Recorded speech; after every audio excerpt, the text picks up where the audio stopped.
Datang lagi malaikat Jibril. Apa kata Allah? Pokoknya Allah bilang, innallaha ya'muruka an turja. Kamu rujuk ya. Kenapa saya harus merujuk dia? Akhirnya Allah memberikan alasan. Siti Hafsah itu katanya, walaupun dia baghidhah, pemarah, innaha sawwamatun fin nahar wa qawwamatun fil lail. Hafsah itu walaupun pemarah tapi rajin sholat di tengah malam dan rajin puasa di siang hari. Rujuk. Oke lah kalau begitu. Akhirnya Rasulullah rujuk. Itu artinya apa artinya? Artinya kalau ada hal-hal yang negatif pada pasangan, cari nilai positifnya. Memang Hafsah itu pemarah sekali, ya kan? Tapi Hafsah itu rajin puasa di siang hari dan rajin sholat di tengah malam. Nah kelebihannya itu untuk membuka mawaddah warahmah. Ya ibu-ibu kalau suka marah sama suaminya, suka cerewet, harus punya kelebihan tuh. Sama kalau suaminya suka macam-macam, bagaimana suami punya kelebihan, dan kelebihan itu dibaca. Nah sekarang ini dijalankan di Eropa, di Inggris, di Amerika, macam-macam itu sekarang. Kalau di Indonesia kan sekarang sudah mulai ada ya. Kalau mau cerai itu kan harus difasilitasi dulu. Ada istilahnya itu sebenarnya mengikuti Al-Quran, mediasi. Hab'atu hakama min ahli wa hakama min ahliha. Kan diutus dari keluarga baru dipertemukan, kan begitu. Kalau di Indonesia sekarang mulai mediasi. Kan ada mediasi. Walaupun itu belum berjalan dengan baik kan ya. Tapi itu ada mediasi. Nah kalau di Eropa kadang sekarang itu orang kalau mau cerai itu dihadirkan kenangan yang lama, yang foto-foto lama itu waktu menikah. Tuh, kamu dulu kan waktu menikah kan, bukan. Jadi dilihat kenangan-kenangan masa lalunya. Nah diharapkan dengan kenangan-kenangan masa lalu itu dia kembali lagi. Karena ketika dia marah itu, ketika emosi itu, sesungguhnya mawaddah warahmahnya nggak hilang. Mau laki-laki mau perempuan ketika emosi itu mawaddahnya ada di sini. Semua orang itu punya di sini, nggak mungkin hilang. Nggak mungkin hilang. Hanya tertutup. Pertanyaannya kita kuat tidak membuka itu. Kalau kita kuat membukanya dengan cara apapun, mawaddah warahmah itu pasti akan terbuka. Nah kalau saya pribadi ya. Apa pernah tekan juga sama istri? Iya pernah lah. Sebagai suami istri kan pasti tengkar. Tapi kalau tengkar saya itu nggak ngomong, diam. Kebetulan saya ngajar di Mahatan, ini kan ada teman saya di Mahatan. Saya itu kalau tengkar sama istri nggak ngomong, nggak tersinggung, nggak ngomong, diam. Saya ke pondok, santai sama kawan-kawan ngajar. Nanti kalau sudah reda, balik ke rumah. Enak lagi. Karena kalau tengkar, tersinggung, itu ngomong, itu bahaya. Ini bahaya. Ngomongnya. Jadi kalau emosi jangan ngomong. Maka Nabi bilang, falyakul khairan aw liyasmut. Kalau kamu tak bisa ngomong baik, diam. Karena kalau marah itu ngomong, bahaya itu. Ini baik laki-laki maupun perempuan. Jadi saya tidak setuju dengan nasihat selalu ibu-ibu itu penyakitnya dua. Apa? Suka ngomel, suka cerewet. Yang dua suka ngatain orang. Enggak, sama saja, mau laki-laki perempuan sama saja. Hanya yang dicerewetkan beda kalau laki-laki. Karena wilayahnya tidak sama, cewek cerewet, banyak ngomong juga. Jadi penyakit hasad dan tidak seterusnya itu dimiliki oleh laki-laki dan perempuan. Jadi itu apa? Jadi sumbernya supaya sakinah, mawaddah warahmah.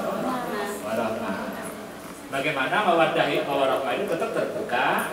Kalau tertutup segera dibuka. Jadi ibu-ibu nanti ya, kalau tersinggung sama suaminya diam. Nah, sambil dibuka dikit-dikit tuh bencinya itu, buka dikit-dikit tuh, supaya terbuka lagi mawaddah warahmah. Nah, rahmah itu ini rahmah ini namanya. Rahmah itu sebagai bekal, bukan hanya dalam keluarga. Pernah nggak dengar apa tujuan Allah menurunkan Rasulullah ke dunia ini? Rahmatan. Wa ma arsalnaka illa rahmatan. Sama itu. Jadi misi rahmatan lil alamin itu kalau di dalam rumah tangga ada rahmah juga. Maka Quran bilang mawaddah warahmah. Rahmah di keluarga ini, kalau ada rahmah di keluarga, maka di desa menjadi rahmah. Kalau semua keluarga itu rahmah ya, desa rahmah enggak? Kalau desa rahmah semuanya, kabupaten rahmat enggak? Rahmat. Kalau kabupaten rahmat, negara rahmat. Kalau negara rahmat, dunia menjadi rahmat. Itulah misi Rasulullah rahmatan lil.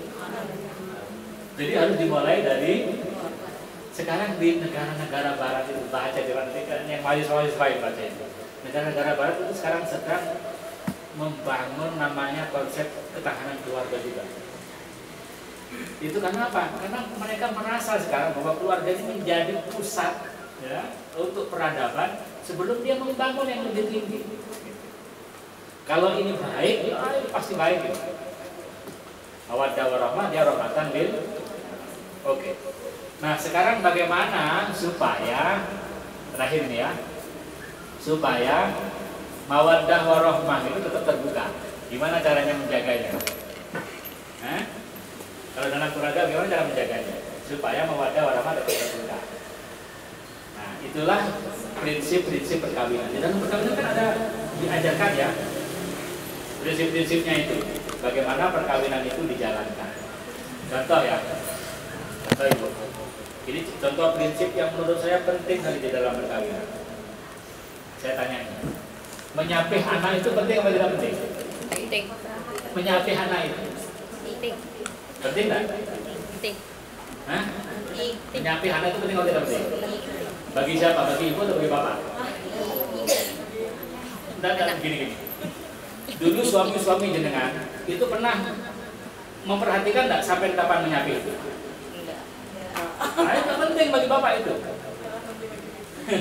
Nah, ketika nyapih dulu, ketika nyapih, itu pernah nggak dibicarakan sama suaminya?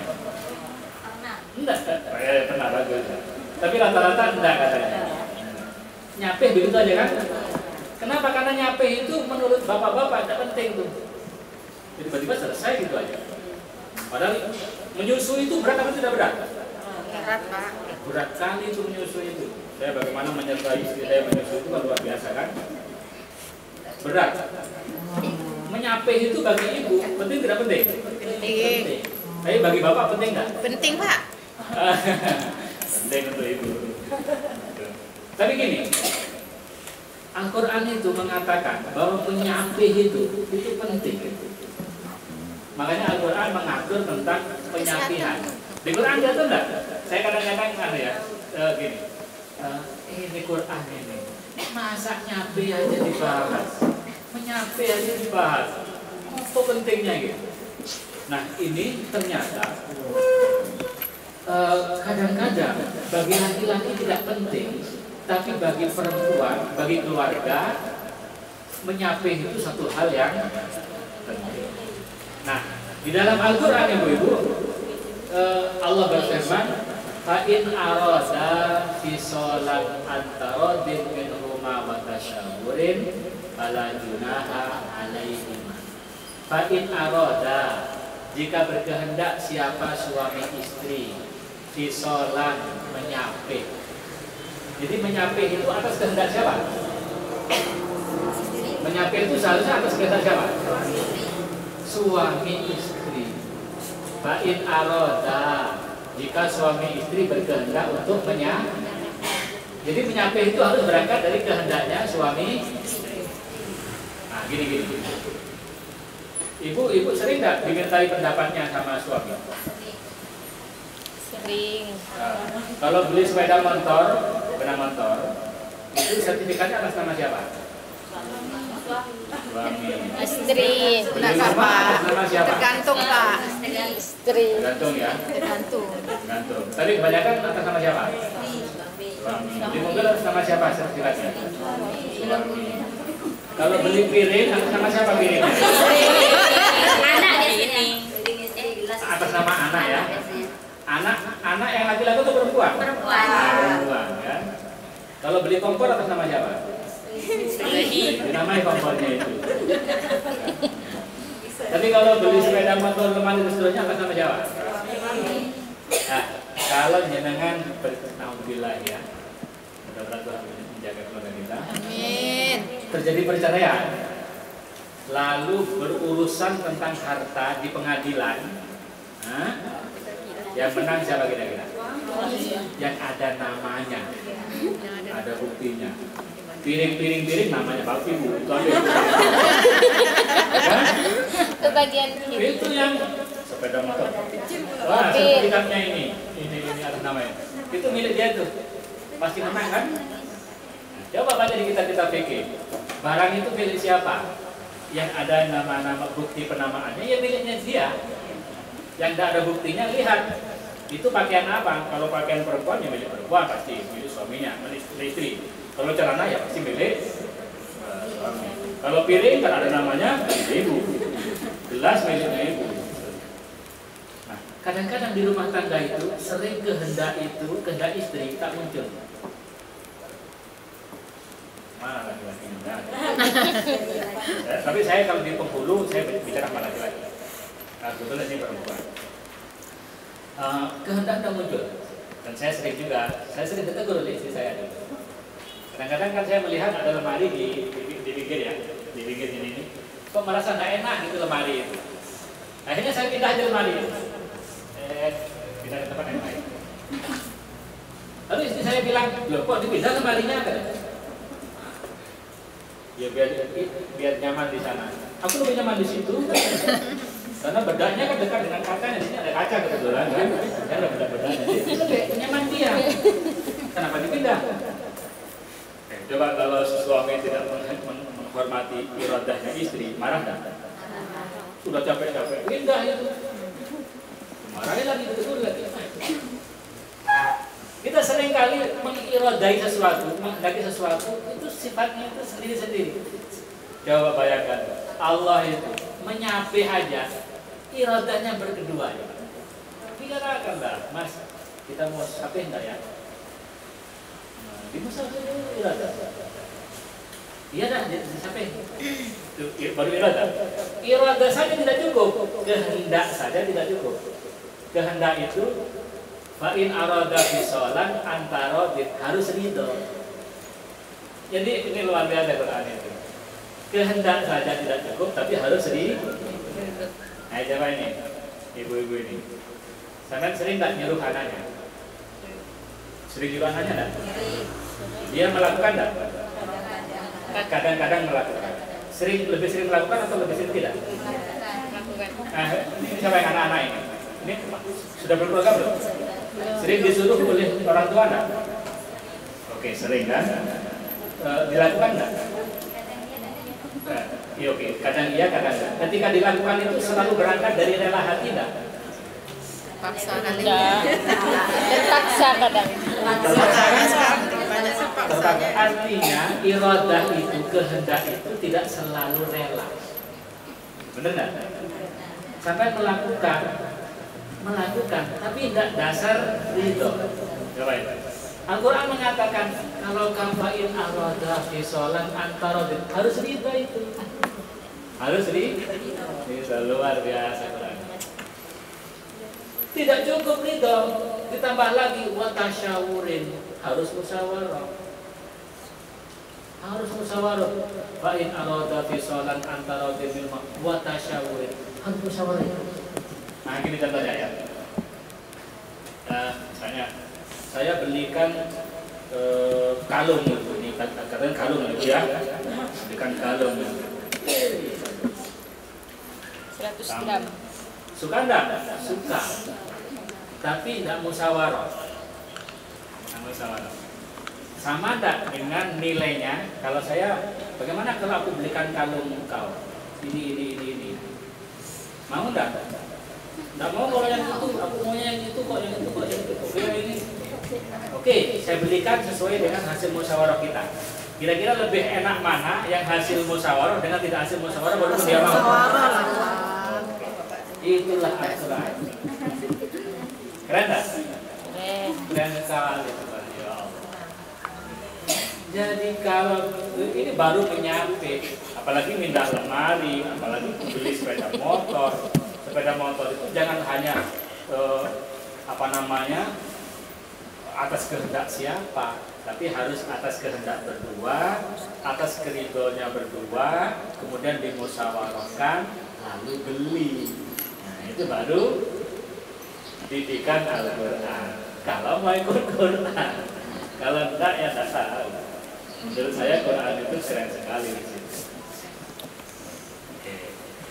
Nah ini prinsipnya itu jadi harus ridho, kehendak berdua, ridho, kemudian apa lagi?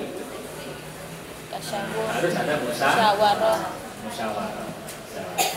Kalau keluarga dibangun atas dasar prinsip itu, saya kira harapan kita akan menjadi keluarga yang sakinah, mawaddah, rahmah untuk menuju sakinah. Nah, berapa jam? Ada pertanyaan untuk saya? Ada Pak. Boleh. Mau tanya talak 3 itu gimana Pak?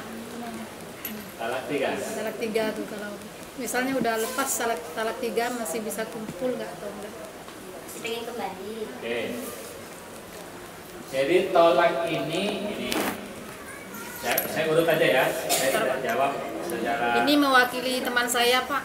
Oh iya. Jadi saya videoin dulu. Ini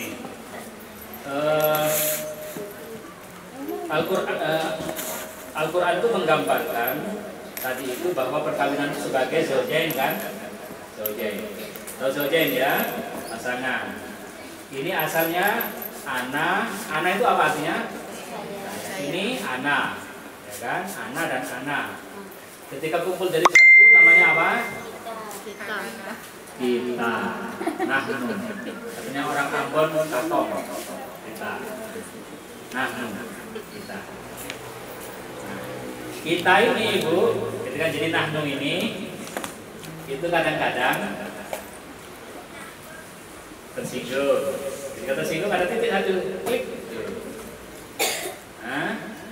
Tersinggung, marah, apalagi pokoknya hal-hal yang tidak mengenakan itu bisa membuat hubungan yang putih ini menjadi bintik. Kalau bintik-bintiknya banyak namanya belah. Apa? Belah, shikok. Dalam Al-Quran dikatakan in hiftum shikoko. Tahu shikok ya? Shikok itu kalau di kaki ini, kalau musimnya musim panas itu kan pecah-pecah itu. Nah itu shikok namanya. Shikok. Kalau yang lubang itu namanya sagbun. Tahu sagbun ya? Itu lubang gansir itu namanya sagbun itu. Katanya fikih tidak boleh kencing di sagbun. Tidak boleh. Tapi kalau kencing di sikok boleh. Karena sikok itu yang kalau ibu itu apa? Musim panas pecah-pecah itu. Nah itu namanya sikok itu. Sikok. Nah keluarga itu kadang-kadang wa in hiftum sikoko, pecah. Nah bagaimana kalau pecah ini? Al-Quran mengatakan kalau mau pecah diusahakan pecahnya itu ditutup lagi, gitu kan? Kalau sudah tidak bisa bagaimana? Ya pecah. Itu namanya tolak. Rasulullah pernah tolak nggak? Nah, Rasulullah itu istrinya 18 itu. 18. Tapi ada banyak perempuan yang tidak mau sama Rasulullah. Jadi Rasulullah itu katanya luar biasa gantengnya ya. Tapi jangan merasa bahwa Rasulullah pernah ditolak perempuan. Rasulullah pernah ditolak perempuan seringkali itu. Apalagi yang jelek-jelek kayak saya ya. Rasulullah yang ganteng aja itu ditolak ya. Jual mahal perempuan. Nah, jadi bagaimana kalau sampai terjadi perceraian? Nah itu ada aturannya. Kalau cerai 3 bagaimana? Cerai 3. Ini banyak sekali orang-orang yang datang pada saya. Kemarin itu, bulan kemarin itu ada 3 orang, 2 orang di rumah itu mengadukan perceraiannya. Remaja pada umumnya. Saya menceraikan istri saya 3 kali. Saya tidak tahan karena saya emosi, akhirnya saya ceraikan istri saya. Tapi saya setelah itu menyesal sekali. Boleh tidak saya kembali lagi ya? Itu mertua saya nangis-nangis sudah. Saya juga, keluarga saya juga masih mendorong saya terus kembali. Terus saya tanya, kamu nyerainya gimana tadi? Ya pokoknya langsung 3 kali dalam satu majelis katanya. Oke, kalau cerai dalam satu majelis itu masih ada solusi. Ada pendapat fikih yang mengatakan baliklah tidak apa-apa. Karena cerai 3 dalam satu tempat itu jadi satu. Jadi kalau saya menceraikan istri saya, misalnya tolak pergi salah satu, aku cerai kau 3 kali, atau sangat mangkanya, aku cerai. 3 kali. Sangat emosinya, nah itu jadi satu. Nah kalau begitu masih bisa balik lagi. Kalau teman saya nih gini Pak, udah diceraikan terus kumpul lagi, udah itu nikah lagi, cerai lagi, kumpul lagi, 3 kali nikah, gitu dia Pak. Ini yang Itu Emosinya datang. itu bukan laki-laki yang baik. nah di situ. Tapi Itu kalau masih bisa kumpul nggak Pak? Ya sudah, kalau ya bisa lagi tapi dengan nikah baru. Nikah baru harus pakai muhalil. Nah muhalilnya ini sebenarnya gini. Jadi muhalil itu ibu-ibu itu sebenarnya sifatnya itu hukuman ya. Biar laki-laki itu tidak segampang-gampangnya menceraikan istrinya. Maka dihukum oleh Tuhan. Tapi sesungguhnya masih ada jalan-jalan. Masih bisa ya? Kalau memang komitmennya sangat, ini ada seorang kiai itu ada juga ada kiai yang begitu. Mau katanya, tolong jadikan pendapat yang cerai 3 masih bisa kembali lagi tanpa harus halil. Saya bilang kalau muhalil harus, karena di dalam Al-Quran harus pakai muhalil. Tapi apakah muhalil ini harus senggama atau tidak? Nah itu ulama ada pendapat. Jadi misalnya ya sudah kamu muhalilnya, tapi jangan diapa-apakan ya. Nanti setelah selesai muhalil, cerai lagi dan dia kembali kepada saya. Misalnya begitu. Nah itu ada fikih yang mengatakan. Menurut saya, ini menyatukan orang itu lebih baik daripada memisahkan. Apalagi dia punya anak-anak. Sehingga selama masih ada jalan fikih, secara fikih ada jalannya, kasih ruang untuk kembali. Itu prinsip saya ya. Makanya kawan-kawan yang bertanya sama saya, kalau dia punya komitmen kuat untuk bersatu kembali dan berjanji kamu tidak akan melakukan kekerasan lagi, kalau kamu melakukan kekerasan saya laporkan kamu. Biasanya saya bilang begitu. Oke, siap. Tadikan pendapat fikih. Oke, silakan kembali lagi. Jadi boleh pakai muhalil, bisa janji lah, bisa janji. Boleh. Hah? Tidak dijamak gitu ya Pak ya? Iya. Itu boleh. Tidak dijamak. Gitu Ibu. Tapi kalau gini, perempuan menurut saya harus kuat ya. Kalau dia mengalami kekerasan terus-menerus dari suaminya, ya jangan mau lah. Jangan mau. Kata Allah berfirman, wa iyatafarraqa yughnihimullahu min fadli. Kalau kamu harus bercerai, Allah yang kasih kaya kamu. Rasa takut. Kan banyak perempuan sesungguhnya dia mengalami kekerasan terus-menerus. Aduh, udah karu-karuan cerai. Tapi karena ketergantungan ekonomi, takut ini, dia harus kembali lagi. Padahal ketika masuk, dia mengalami kekerasan. Teman saya ini 30 tahun kumpul nggak punya anak Bapak, jadi dia mungkin karena faktor nggak punya anak. Sudah 30 tahun. Kalau punya komitmen kuat dikasih jalan. Asal tidak mengalami kekerasan ya. Kalau mengalami kekerasan, nggak pernah ada kekerasan. Iya. Kalau begitu saya kira bisa. Kalau mengalami kekerasan menurut saya perempuan harus kuat. Harus kuat. Kuat maksudnya apa? Kalau dia berpisah untuk kebaikan, maka Allah pasti jamin dia. Wa iyatafarraqa yughnihimullah. Kalau kamu bercerai, Allah kayakan kamu. Jangan terlalu mengandalkan suami. Saya diceritain sama kiai saya. Suami istri itu kadang-kadang walaupun berjodoh itu ada tuahnya sendiri-sendiri. Tahu tuah ya? Tuah itu kalau aki itu ada tuahnya. Jadi kadang-kadang laki-laki bergandeng dengan perempuan itu rizkinya tidak bagus. Tapi ketika gandeng dengan yang lain itu menjadi bagus. Nah itu sebenarnya ada tuah-tuahnya sendiri-sendiri katanya. Yaitu bahagian dari rahasia Allah ya. Tapi menurut saya kalau ada tujuan untuk hidup lebih baik, maka pasti Allah bantu. Dalam Al-Quran dikatakan begini, fa imsakun bima'rufin aw tasrihun biihsan.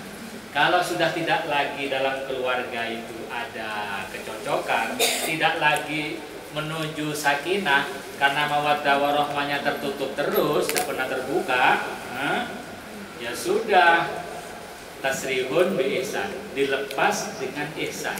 Tahu ihsan ya? Ihsan itu bukan baik.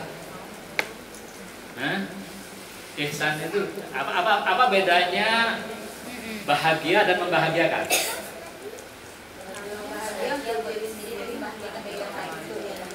Orang lain. Itulah ihsan.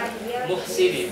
Muhsinin itu artinya orang yang berbuat baik kepada orang lain. Kalau dia sendiri namanya hasanun, orang baik. Orang baik itu belum tentu dia muhsin. Makanya Allah itu lebih suka orang-orang yang muhsin daripada hasan. Innallaha yuhibbul muhsinin. Allah ya'lamul mufsida minal muslih. Muslih yang mendamaikan, yang berbuat baik. Nah, kalau kamu harus berpisah katanya Al-Quran, maka pastikan bahwa setelah berpisah itu dia menjadi lebih baik. Nah, gitu. Itu namanya ihsan. Ya jarang yang suami begini ya, tidak ada ini. Mana ada suami yang merelakan istrinya ketika bercerai dia menjadi lebih baik. Tapi itu Quran. Tasrihun bi ihsan. Seakan-akan Allah itu bilang begini, hei suami, kalau kamu menceraikan istrimu, pastikan dia lebih baik setelah. Ada ya. Tapi itu Quran. Maka Rasulullah itu ketika Rasulullah itu pernah menikah, dikawinkan oleh orang tuanya, ya kan? Kemudian lalu perempuan itu ketika dipertemukan sama Rasulullah, perempuan itu bilang enggak, aku enggak mau sama Rasul. Rasul itu kan sudah tua kan? Jadi Rasul itu ibu-ibu gini ya. Rasul itu poligami ketika sudah usianya hampir 59. Sudah tidak produktif sesungguhnya sebagai seorang laki-laki. Itu. Jadi Rasulullah itu poligami ketika sudah dia berpisah dengan Khadijah. Ketika masih dengan Khadijah itu masih beliau single. Nah, ketika itu dia dinikahkan oleh orang tuanya sama perempuan, lalu perempuan itu tidak mau sama Rasulullah, tidak mau. Coba bayangkan ya, Rasulullah sebagai nabi, sebagai kepala negara ditolak oleh perempuan. Kalau sekarang mungkin nggak? Anda mungkin tuh. Pasti itu kalau ada gubernur naksir seorang perempuan, pasti harus mau ya. Apalagi ya, apalagi presiden. Rasulullah itu presiden ditolak oleh perempuan. Coba bayangkan. Apa kata Rasulullah? Rasulullah bilang, "Na'am, al-hiki bi ahlik," katanya. Ya sudah kalau begitu, kamu silakan kembali pada keluargamu. Keren tak itu? Keren sekali Rasulullah itu. Jadi Rasulullah itu ketika ditolak oleh perempuan, nah, al-hiki bi ahlik, kembali pada keluarga. Itu soal perceraian ya. Jadi selama masih ada ruang-ruang fikih itu dijadikan ruangnya untuk kembali lagi. Karena Rasulullah itu gampang. Nanti buka Bulughul Maram, ada yang punya Bulughul Maram? Nah, yang pesantren ini Bulughul Maram. Itu dalam kitab Bulughul Maram itu ada seorang namanya hadis Ummu Rukanah. Ada hadis Abi Rukanah. Abi Rukanah itu pernah datang ke Rasulullah, ya Rasulullah, apa namanya?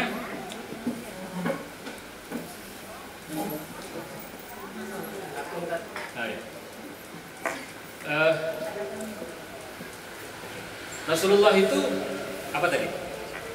Abi Rukanah ya, Abi Rukanah. Jadi Abi Rukanah itu pernah datang pada Rasulullah. Ini dikenal di Bulughul Maram dengan hadisnya Abi Rukanah. Saya menceraikan istri saya ya Rasulullah, katanya. Rasulullah bilang, roji'ha, rujuk. Kata Rasulullah sama siapa?